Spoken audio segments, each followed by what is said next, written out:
this other article, a bit sad. It's a bit of a surprise. Well, not again, probably not a surprise, really. If you're a cynic, I guess what's the difference between a cynic and a realist? Time. Um, uh, the thing that I guess this article puts forward, apart from the fact they're finally given the guy a death penalty for murdering his wife, is the degree to which I wouldn't necessarily say racism, because they're both Indian nationals, but the impact that skin color has, the skin tone has, at least within sections of the Indian community, can be surprising.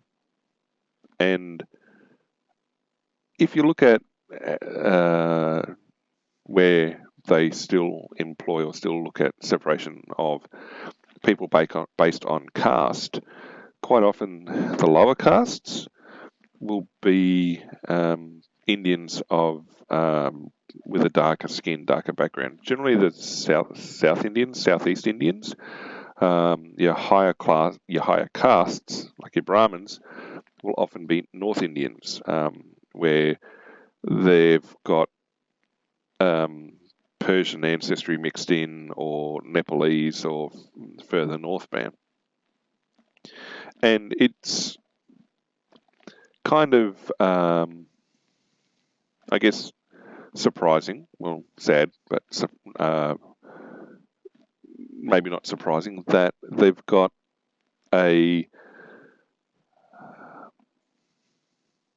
internal splits, I guess we'll call it splits, internal racism, internal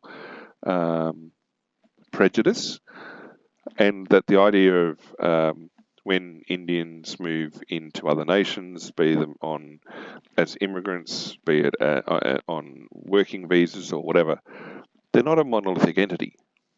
They come from the same country, but there's a lot of division within the country.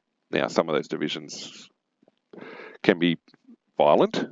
Some of those divisions can purely be ideological, can just be disagreements on things, and that it can be as culturally insensitive to be talking about the wrong thing to the wrong person, and treat them all as a monolithic group.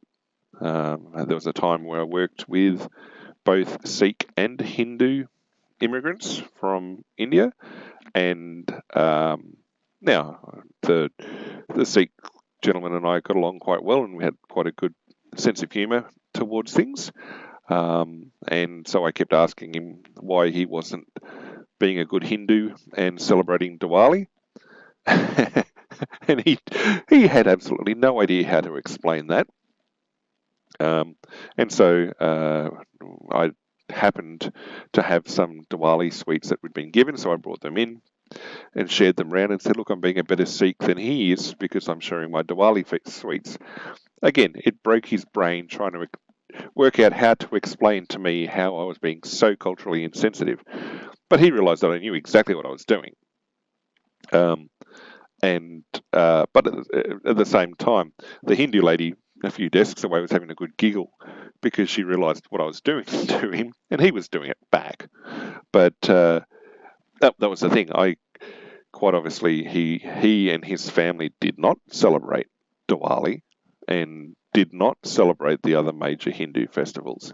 They had their own cultural celebrations that I needed to be aware of, so that I didn't inadvertently say or do the wrong thing, or basically accuse him of being a Hindu when he wasn't a Hindu. But it was interesting because he and his family kind of actually enjoyed living in a Western nation, because it meant they got lots of cheap travel, because they didn't celebrate things like Christmas or Easter. As far as they were concerned, they were fantastic times to travel, because no one else was travelling on Christmas Day or over Easter. So, well, on Easter. So for them, it was an awesome time to get cheap travel to go places and do things. And I mean, there was another gentleman I spoke to that I was doing some sport with more recently who was in going into an arranged marriage, which was something that just isn't part of modern culture, I guess, in Australia.